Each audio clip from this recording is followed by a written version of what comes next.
हम आपको 99% 1% छोड़ देते भगवान के लिए, क्योंकि उनका अवतार तो होना ही है। हाँ, और जो कर रहे हैं पालन वो भगवान से कम नहीं है। नहीं तो 99% भाई भाई को खाने के लिए फिर रहा है। हाँ जी, भाई भाई का दुश्मन बना फिर रहा है। कारण क्या बन गया? जड़ जोरू जमीन। और ये जड़ कारण है। चलो सत्संग कारण बना होता, एक भाई कहता कि मैं सत्संग जा रहा हूं, तुमको भी सत्संग करना चाहिए। दूसरा भाई कहता नहीं, सत्संग बहुत बुरी चीज है, हम नहीं जाएंगे। तो विरोध बना रहने दो,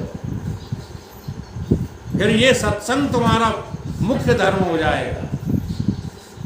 ये सारी बातें आज मैं धर्म को लेकर क्यों कर रहा हूं? इसलिए कर रहा हूं कि हमारे वेदांत का असर धर्म के अभाव में नहीं हो रहा है। धर्म के विषय में हम बहुत कच्चे हैं। दुकानदार का क्या धर्म है? ग्राहक के क्या धर्म है? दुकानदार के क्या धर्म है? केवल पैसा खींचना ये धर्म नहीं है। जरा धर्म से करके देखो व्यापार, तुम्हारा व्यापार ही बंद हो जाएगा। तुम कहते हो कैसे छोड़े? वकील साहब उपाय बताओ।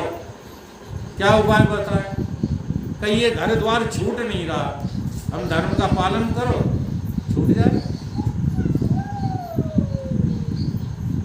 धर्म के पालन से ही वैराग प्राप्त होता है, धर्म से विरति। अब आगे की कहेंगे ही नहीं हम। पहले धर्म का पालन करो, और अगर धर्म का पालन हो गया तो आप सत्संग सुनने के काबिल हो जाएंगे। तब ये बातें जो है ईमानदारी की होंगी। अभी आप ही बोल जाते हो और आप ही को होश नहीं है। जैसे 3 अवस्था 3 गुण, ये बहुत चौपाई बोलते हैं हमारे महाराज जी बैठे। ते कपास ते काढ़, 3 अवस्थाएं आपने अपनी जानी? बोल जाते हो अवस्थाएं कभी जानी आपने? एक स्थूल अवस्था, एक सूक्ष्म अवस्था और एक कारण अवस्था। इन्हीं को जागृत, स्वप्न और सुषुप्ति कहते हैं। इनको तुमने जाना? जागृत के क्या लक्षण है? जी हाँ, जागृत के क्या धर्म है? जानते नहीं, केवल जो है बोलते रहते। जागृत अवस्था में आप स्थूल शरीर के धर्मों का पालन करते हो, वो नहीं करते हो तो आपने अपनी अवस्था देखी कहाँ? केवल रटी है। समझ रहे हो कि नहीं? जागृत अवस्था में आप स्थूल शरीर हैं। वह स्थूल शरीर के लक्षण क्या हैं? स्थूल शरीर के धर्म क्या हैं? ये स्थूल शरीर जन्मता मरता है, ये इसका धर्म है? और क्या धर्म है इसका? ये बढ़ता है, ये घटता है, इसमें परिमाण होता है, बदलता है, ये सब धर्म है इसके। और लक्षण क्या है जागृत के? जागृत अवस्था के लक्षण क्या हैं? अगर धर्म समझोगे तो फिर आपको लक्ष्य लगाना आ जाएगा। जैसे हमको कोई ठग ले, जागृत अवस्था के शरीर को कोई ठग ले तो बुरा लगेगा कि अच्छा है? फिर दूसरों को क्यों ठगते हैं? बोल। न तो जागृत अवस्था के धर्म का पालन कर रहे हो और न जागृत अवस्था के लक्षणों को देख पा रहे हो। एक बार तुम अपनी जागृत अवस्था को देख लो, फिर किसी दूसरे व्यक्ति के प्रति आप बेईमान हो ही नहीं सकते। ये है देखना। तो देखो देखो, फिर सूक्ष्म अवस्था को देखो, अपने स्वप्न को देखो। आपने अपने स्वप्न को कभी देखा? स्वप्न देखा?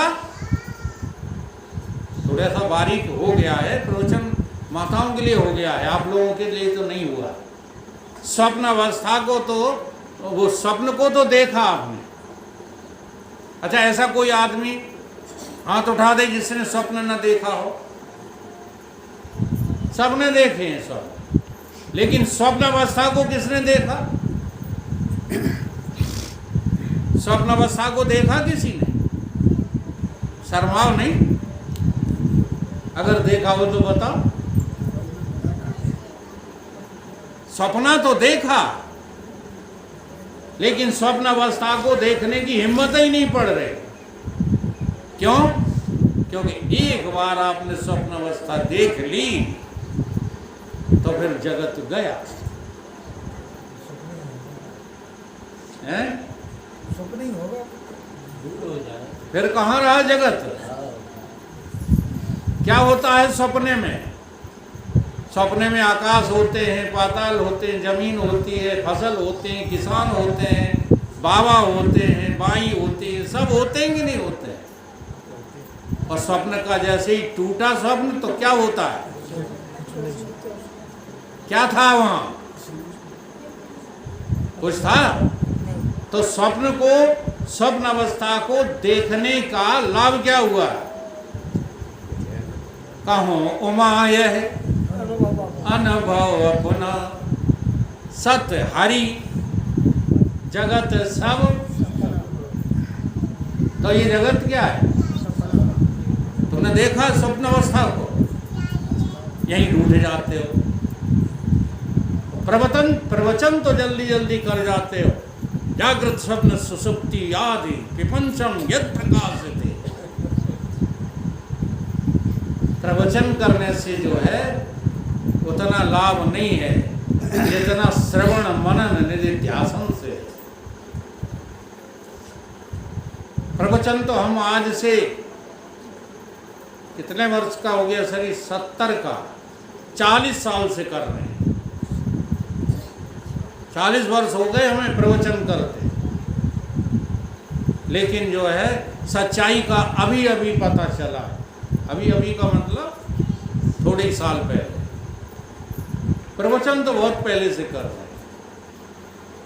प्रवचन करने का बस इतना ही लाभ होता है कि हम झूठ बोलना छोड़ देते हैं। ये लाभ तो बहुत है। क्यों? क्योंकि अभी इन्होंने यहाँ कहा, किसी भी प्रवचनकर्ता ने, और व्यवहार में उसके खिलाफ काम करते पकड़े गए, तो वहाँ फिर क्या कहा जाएगा तुमसे?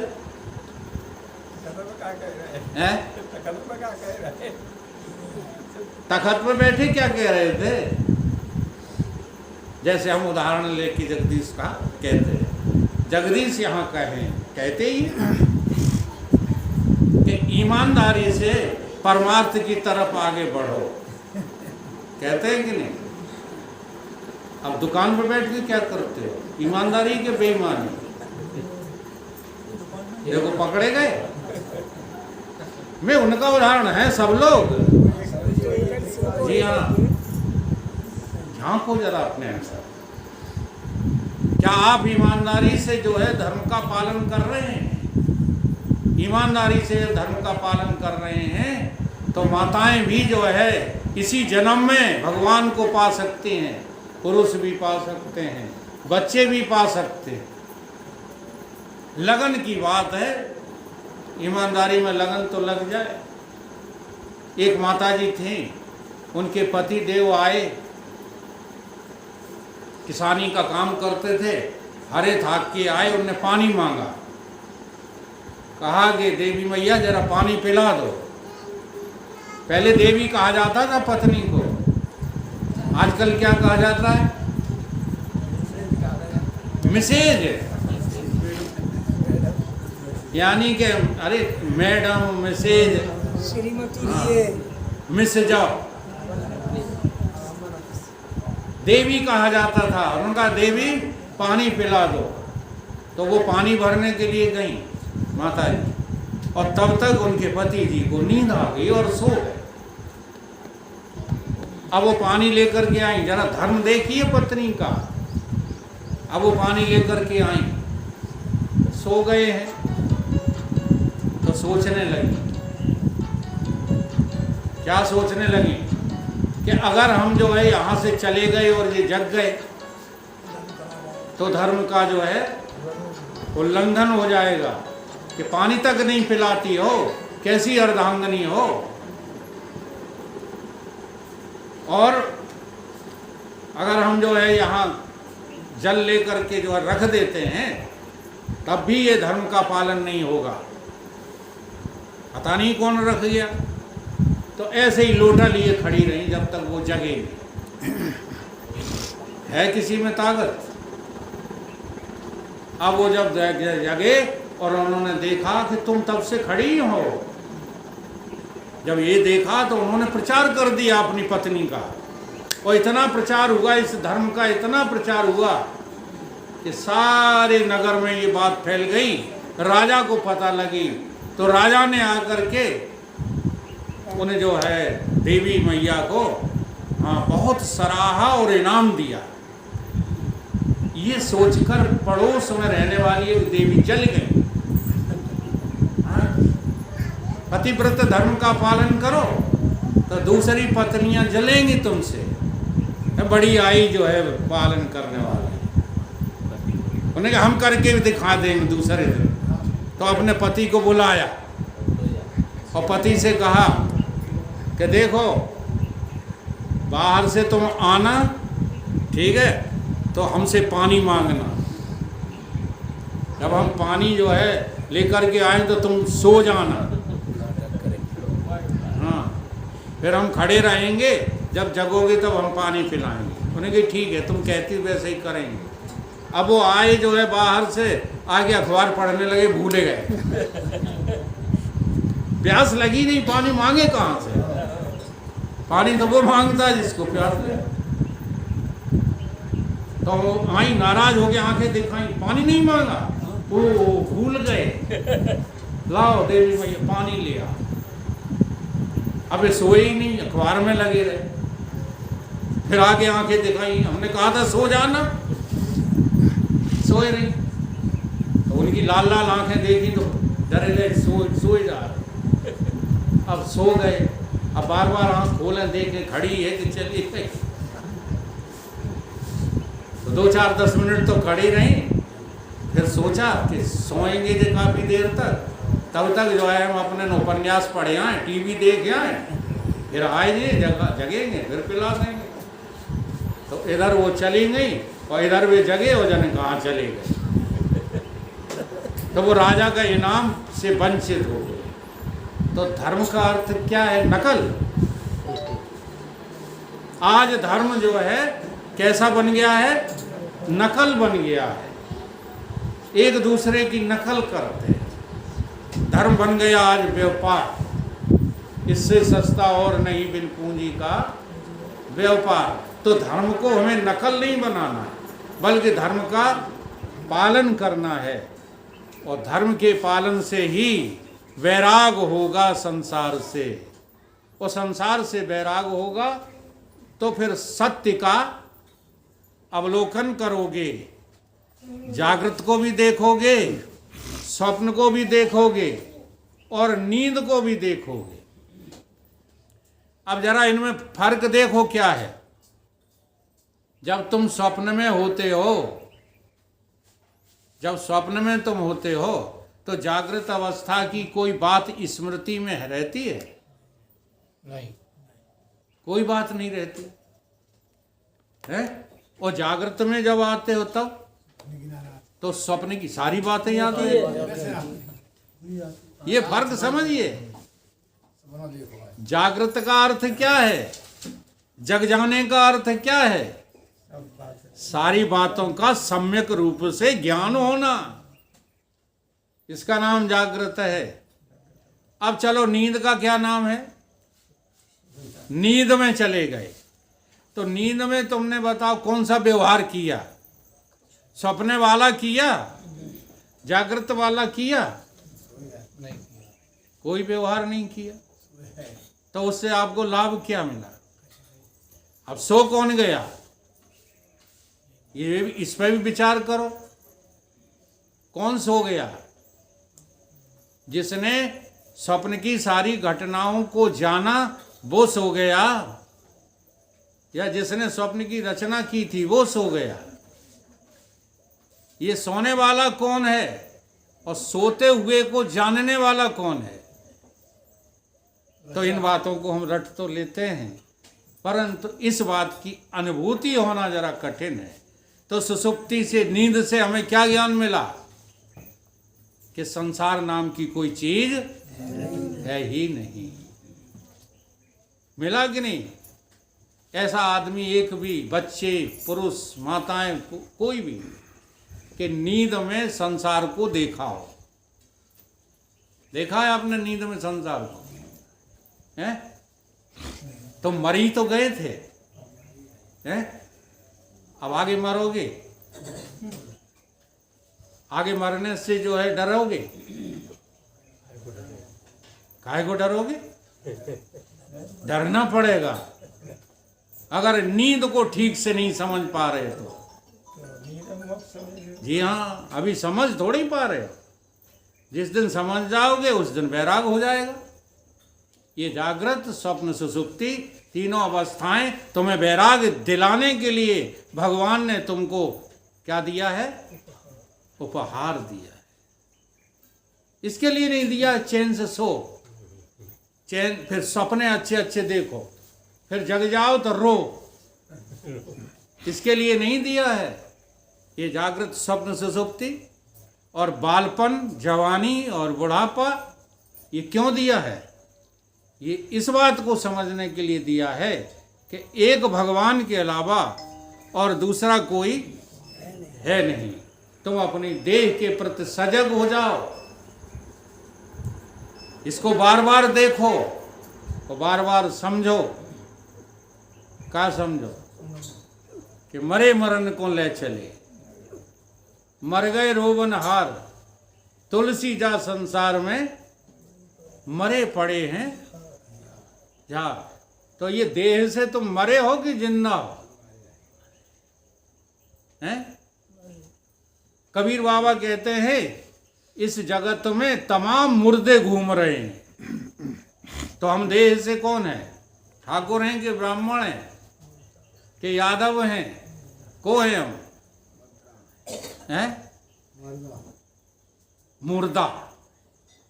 कोई भी एक बार तुम मुर्दा देख लो अपनी देह को, फिर हमारी गारंटी है कि तुम्हें वैराग हो ही जाएगा।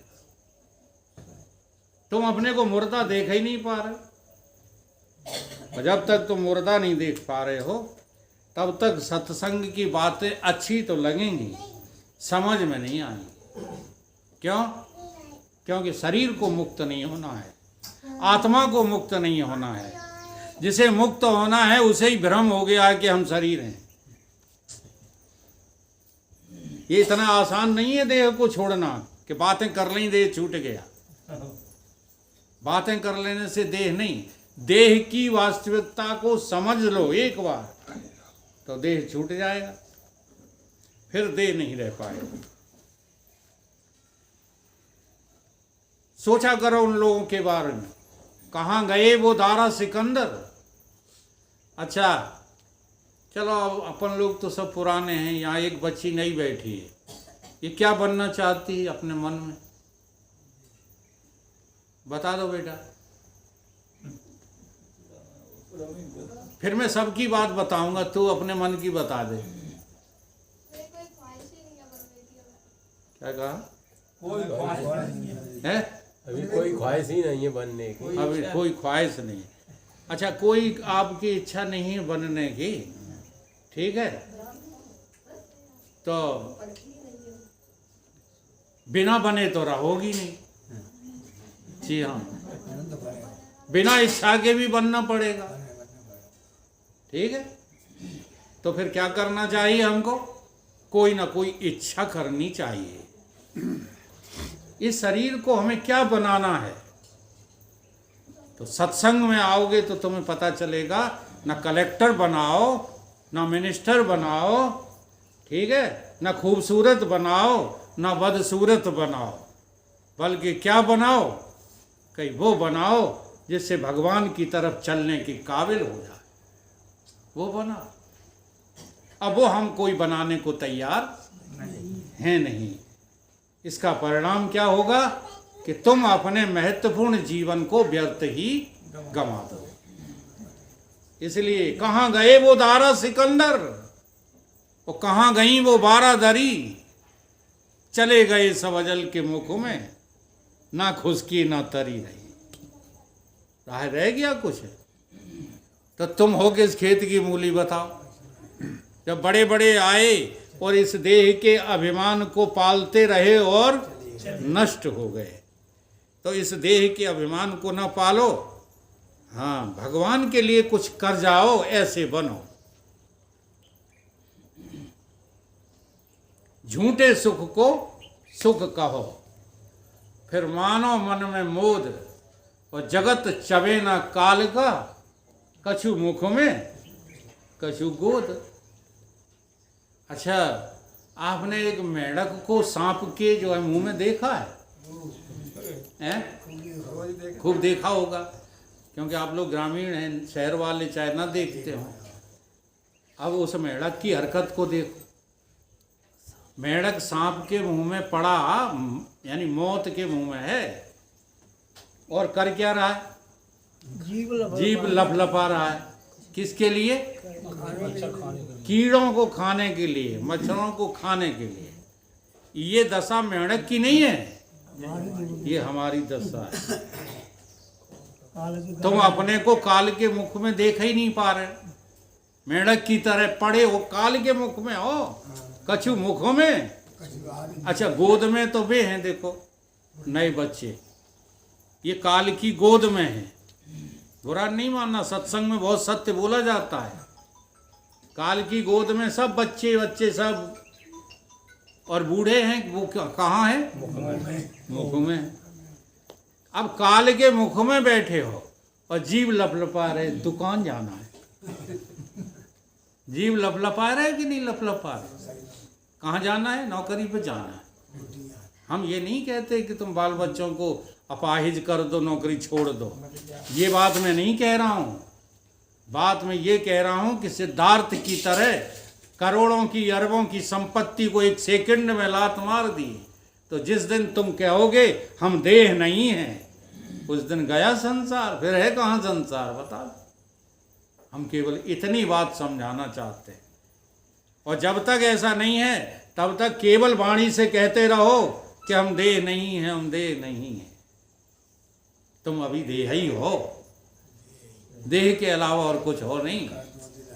जी हाँ, क्योंकि इस देह के त्यागने से तो क्या करें फिर? हम बार बार इस देह के पतन के बारे में सोचते रहें, और ऐसे ही पतन से संबंध रखता है ये अपना भजन। आप परदेसी हैं यहाँ, ये जो है आपका कौन सा देश है?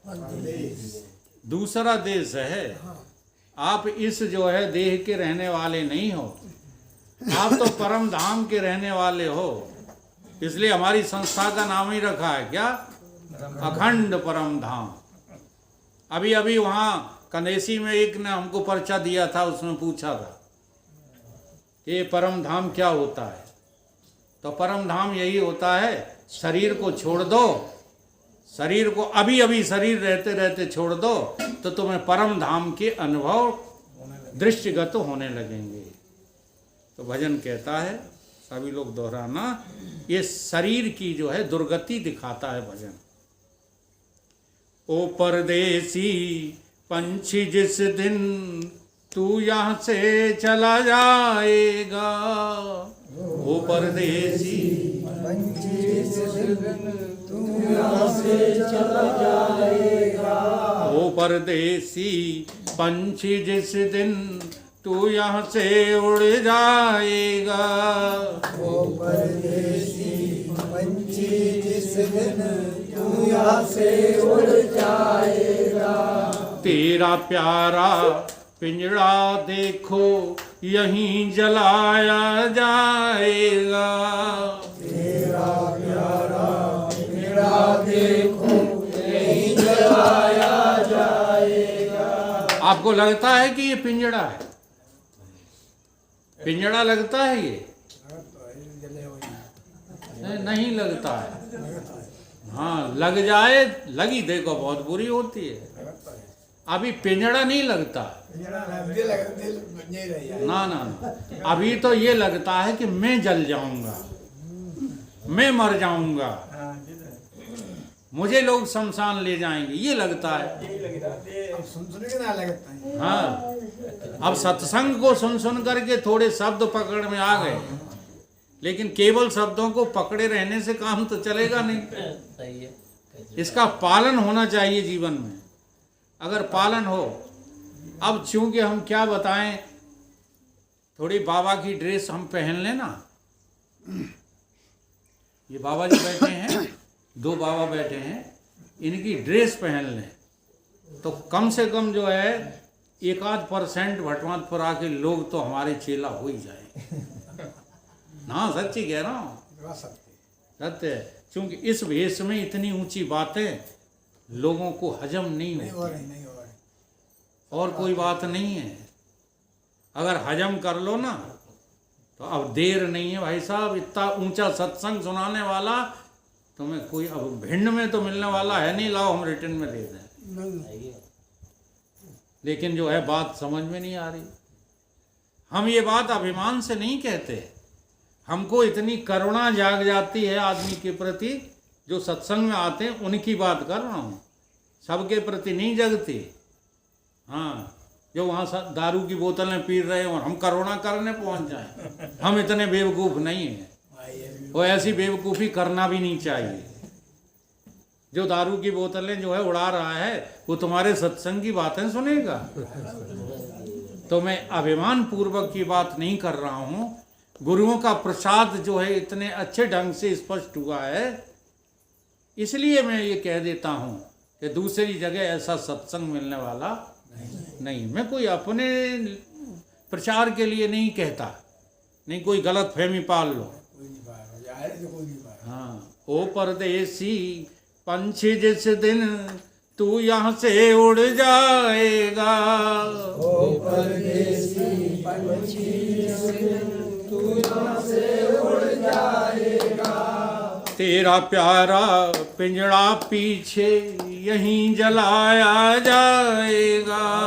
तेरा प्यारा पिंजड़ा पीछे यहीं जलाया जाएगा। जिस पिंजरे को सभी ने मिलकर पाला पोसा प्यार से, जिस पिंजरे को सभी ने मिलकर पाला पोसा प्यार से, जिस पिंजरे को सभी ने मिलकर पाला पोसा प्यार से, जिस पिंजरे को सभी ने मिलकर पाला पोसा प्यार से, खूब खिलाया खूब पिलाया रखा बड़े दुलार से, खूब खिलाया खूब पिलाया रखा बड़े दुलार से, तेरे रहते रहते तुझको नीचे सुलाया जाएगा। तेरे रहते रहते तुझको नीचे सुलाया जाएगा। पता है आपको, एक हिचकी आएगी पहली, सो ले लो नीचे, ले लो नीचे, ले लो नीचे, चारपाई भी आपसे छीन ली जाएगी। तेरे रहते, और तुम उस समय बड़े दुखी होगे। जी हाँ, पहली हिचकी के बाद 2 हिचकियां बड़ी देर में आती हैं। लंबी लंबी। जी हाँ, तुमको उस समय पूरा पूरा बैराग हो जाता है। देखो 4 ठाव है नरन के, कछु नहीं बहुत बैराग चढ़ंत। जी हाँ, कछु नहीं बहुत चढ़ता है। कहाँ कहाँ? गर्भ माए और सबके निकट। सब माने हाँ, अब तो मुर्दा होने वाले हो, इसलिए पूरे वैरागी हो गए हो। मृत्यु के समय ये जीव पूरा वैरागी हो जाता है, लेकिन फिर वो विस्मरण वाली जो सत्ता है ना, वो भुला देती है। 1 घंटा होगा। हो गया, तो भजन तो पूरा करना। खूब करो, हमने कह दे नहीं तो काहे। यहीं सुलाया जाएगा, तेरे रहते रहते तुझको नीचे सुलाया जाएगा।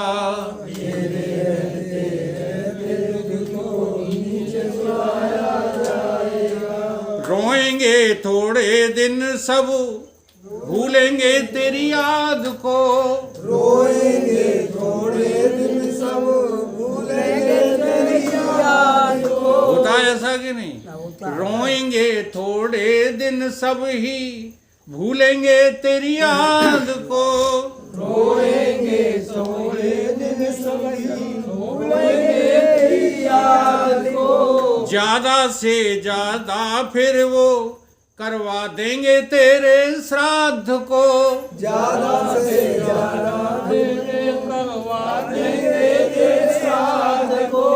हलवा पूड़ी खाकर तेरा श्राद्ध मनाया जाएगा। हलवा पूरी खाकर तेरा श्राद्ध मनाया जाए। हम का बदनाम हो रहे हैं श्राद्ध। मजा तुम्हें आता है खाने पीने में, वो कर रहे कहीं श्राद्ध। अरे अच्छी तरह वैसे ही रोजाना जो है, जब मन हुआ करे पूरी फुगा बनाए ले, प्रेम से सत्संग भी होने दो और खबंद। अब इस श्राद्ध का नौता है, ऐसी मति खराब हुई है मनुष्य की। श्राद्ध के नाम पर जो है अहंकार का पोषण करते रहते हैं। 13वीं के नाम पर अहंकार का पोषण करते रहते हो। पुण्य जब करना चाहो तब हो सकता, कब पुण्य नहीं हो सकता बताओ? आपको गरीब आदमी दिखाई दे 10-20, नौता कर दो उनका, उनको पूरा पूगा खीर बढ़िया बढ़िया पकवान खिलाओ, आशीर्वाद देंगे, पुण्य मिलेगा। ये श्राद्ध और 13वीं अहंकार का पोषण है। और सच्ची जो बता दें, वो पंडित भी नहीं जानते, तो ब्राह्मण खिलाए जाते हैं केवल श्राद्ध में।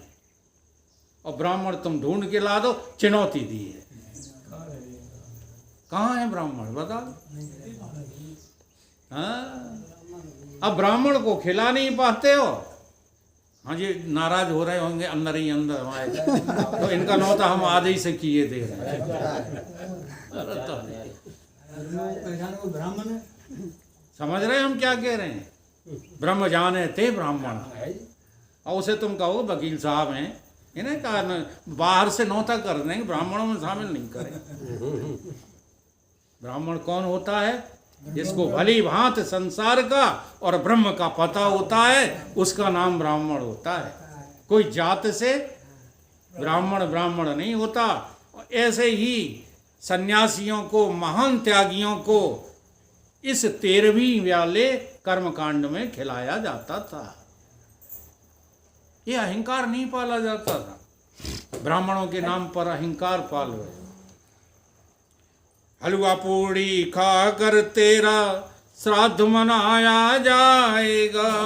हलवा पूरी खाकर तेरा श्राद्ध मनाया जाएगा। ओ परदेसी पंछी जिस दिन तू यहाँ से उड़ जाएगा। ओ परदेसी पंछी जिस दिन तू यहाँ से उड़ जाएगा। तेरा प्यारा पिंजड़ा पीछे यहीं जलाया जाएगा। तेरा प्यारा पिंजड़ा पीछे यहीं जलाया जाएगा। इससे कहें सुरेंद्र समझ लो, बात तेरे ही हित की है। इससे कहे सुरेंद्र समझ लो, बात तेरे ही हित की है। मौत खड़ी है सिर पर तेरे, कमी केवल नजर की है। मौत खड़ी है सिर पर तेरे, कमी तेरी नजर की है। सतगुर की सीमा के अंदर काल नहीं घुस पाएगा। सतगुरु की सीमा के अंदर काल नहीं घुस पाएगा। ओ परदेसी पंछी जिस दिन तू यहाँ से उड़ जाएगा। ओ परदेसी पंछी जिस दिन तू यहाँ से उड़ जाएगा। तेरा प्यारा पिंजड़ा यहीं, तेरा प्यारा पिंजरा यहीं जलाया जाएगा। तेरा प्यारा पिंजरा पीछे यहीं जलाया जाएगा। ओ परदेसी पंछी जिस दिन तू यहाँ से उड़ जाएगा। ओ परदेसी पंछी जिस दिन तू यहाँ से उड़ जाएगा। तो यार कोई जलाए, देखो हमारी बात गलत हो तो आप खड़े होकर के कह देना कि तुम बहुत गलत बोल रहे हो। कोई दूसरा जलाए, कोई दूसरा नष्ट करे तुम्हारे इस पिंजड़े को, उससे पहले तुम खुद ही जला डालो। काहे से जलेगा? ज्ञान अग्नि से, सत्संग से। इस सत्संग में जो है आते रहो, तुम एक दिन अपने को जला लोगे। रहते रहते तुम्हारा पिंजड़ा जल जाएगा और तुम जो है मुक्त हो जाओगे। इसी का नाम क्या है? मुक्ति, शांति और भजन। बोलिए सद्गुरु भगवान की जय।